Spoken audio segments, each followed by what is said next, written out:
Doctor सौ उर्वशी राजे धवलसिंह मोहिते पाटील. मी लोकनेते श्री प्रतापसिंह मोहिते पाटील साहेब आणि सौ पद्मजा देवी प्रतापसिंह मोहिते पाटील साहेब यांचे सून आहे आणि आदरणीय डॉक्टर धवलसिंह मोहिते पाटील यांची पत्नी आहे. अम, आदरणीय लोकनेते श्री प्रतापसिंह मोहिते पाटील साहेब यांनी जनसेवा संघटनाच्या माध्यमातून खूप त्यांच्या आयुष्यभर एवढी कामं केलेली आहेत आणि सत्ता असो नसो सातत्याने त्यांनी जनतेच्यासाठी विकासासाठी जनतेच्या लोकांची सेवा केलेली आहे आणि ह्याच वातावरणात आम्ही इतके वर्ष म्हणजे ह्यांची तर वाढ झालेली आहे. मी लग्नापासून मी हे बघितलेलं आहे. आमचे सासरे लोकनेते श्री प्रतापसिंह मोहिते पाटील साहेब ह्यांनी एक शिकवण जी आम्हाला दिली होती, की जीवात जीवन असेल तो जनसेवाच करू. म्हणजे तोपर्यंत आपण जनसेवा करायला पाहिजे. आज आदरणीय अजितदादा पवार ह्यांचं नेतृत्व आपल्याला लाभलेलं आहे आणि आदरणीय डॉक्टर धवलसिंह मोहिते पाटील साहेबांनी राष्ट्रवादी काँग्रेस पक्षात प्रवेश करायचं असं ठरवलेलं आहे. त्यामुळे त्यांच्या नेतृत्वाखाली आज आम्ही ही अकलूजची नगर परिषदची निवडणूक लढत आहोत.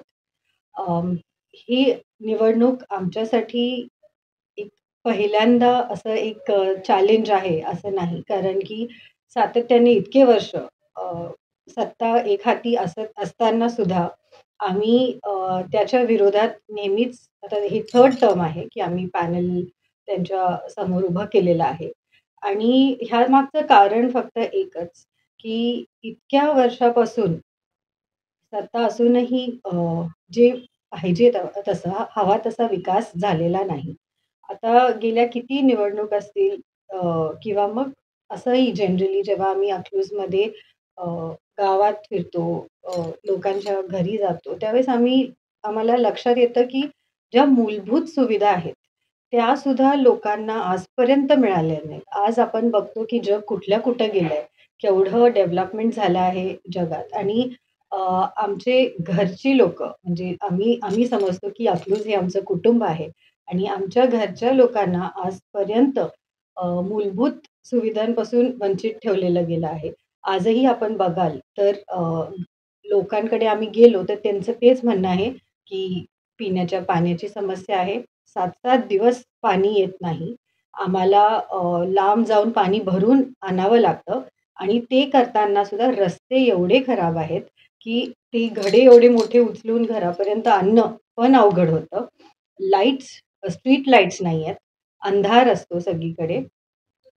पावसाळ्यात खूप अडचण होती लोकांना. गटरी साफ होत नाही, कचरा उचलला जात नाही आणि ह्या गोष्टी फार बेसिक आहेत. म्हणजे जे ह्युमन लाईफसाठी ज्या गोष्टी महत्त्वाच्या आहेत, ह्या बेसिक अडचणी आहेत. तर आमचं विजन असं आहे, की पहिल्यांदा ह्या मूलभूत सुविधा लोकांपर्यंत पोहोचल्या पाहिजे. पुढच्या वेळेस त्यांना ही तक्रारच नको, की लाईटचा प्रश्न आहे, गटरीचा प्रश्न आहे. पण हे करत असताना सुद्धा अशा भरपूर गोष्टी आहेत, ज्या खूप महत्त्वाच्या आहेत. जसं खूप वेळा मी लेडीजशी इंटरॅक्ट करत होतो आणि महिलांचं काय म्हणणं आहे, की आम्हाला काहीतरी काम पाहिजे, पण घरी बसून बिकॉज खूप अवघड होतं महिलांना बाहेरपर्यंत जाणं. आजचे जगात महागाई खूप वाढलेली आहे. तर एकाच्या पगारावर घर चालवणं फार अवघड होतं. तर महिलांना काहीतरी उद्योग पाहिजे. तर त्या म्हणतात, की घर बसल्या काहीतरी आम्हाला द्या. मुली आहेत ज्या आजूबाजूच्या गावातनं इथं शिकायला येतात. कारण की अकलूज शहर शिक्षणासाठी पण प्रसिद्ध असल्यामुळे मुलींसाठी एक हॉस्टेल किंवा वर्किंग विमेन हॉस्टेल हे बांधायचं आमची एक कल्पना आहे. आणि हे करताना सुद्धा आम्ही जेव्हा बघतो, की लहान मुलांना खेळायला जागा नाही. जेव्हा आम्ही घरोघरी जातो, तेव्हा आम्ही बघतो, की एकतर एवढे खराब रस्ते, त्या खड्ड्यात कुठेतरी तिथं मुलं खेळतात. खूप ठिकाणी आम्हाला सांगण्यात आलं, की मुलांना खेळायला जागा नसल्यामुळे तिथं असं खेळतात आणि त्यांना लागतं आणि मग परत दवाखान्याचा एक खर्च वेगळा असतो. सो मुलांसाठी एक छान असं गार्डन जिथं फक्त मुलांसाठी नाही, पण सीनियर सिटिझन्स पण आपल्याकडे खूप आहेत. पूर्वी एक हे असायचं की झाड असायचं, तिथं कट्टा असायचा आणि लोकं सीनियर सिटिझन सगळे येऊन बसायचे. असं त्यांच्यासाठी पण इथं काही जागा नाही. आणि सगळ्यात मोठं आय थिंक प्रॉब्लेम जे अकलूजमध्ये आहे ते पाण्याचा आहे. पिण्याच्या पाण्याचा प्रश्न आहे. कारण की आम्ही जेव्हा लोकांना भेटत असतो आणि ते म्हणतात की 6-7 दिवस पाणी येत नाही आणि मग आम्ही तिथं जातो लोकांना म्हणजे मे बी जे मागच्या वेळेस इलेक्ट झाले असतील किंवा जे अधिकारी आहेत, तर ते म्हणतात की तलावात पाणीच नाही. मग लोकांची ती तळमळ असते की मग पाणी नाही तर मग आम्ही काय करणार? आता आम्ही कुठनं आणायचं? तर आम्हाला काहीतरी ह्याचं सोल्युशन द्या. आणि मागच्या वेळेस आम्ही जेव्हा अ, एक 3-4 महिन्यासाठी निवडून गेलो होतो. त्यावेळेस आमच्या लक्षात आलं, की अ, अकाउंट्समध्ये खूप इश्यूज आहेत. कारण की लास्ट टाईम आम्ही ह्यावर खूप मोठा इश्यू रेज केलेला, की अंगणवाडीमध्ये जे बेसिन बसवतात, त्याचा हिशोब त्यांनी लिहीत असताना एक बेसिन 20,000चं लिहिलं होतं. आणि आमच्यासाठी तो खूप मोठा शॉक होता. बिकॉज अंगणवाडीची तुम्ही जर आज परिस्थिती बघाल, तर एक ठिकाणी आता आम्ही कालच गेलेलो. तिथं ते म्हणाले, की एक अंगणवाडी वाहून गेली आहे पावसाच्या पुराच्या पाण्यात आणि हे, पण तिथं काही केलं जात नाही आणि तिथली मुलं दुसरीकडे बसवतात. तिथं अडचणी वाढायला लागल्यात. एकीकडे तर अख्खं छत पडलेलं.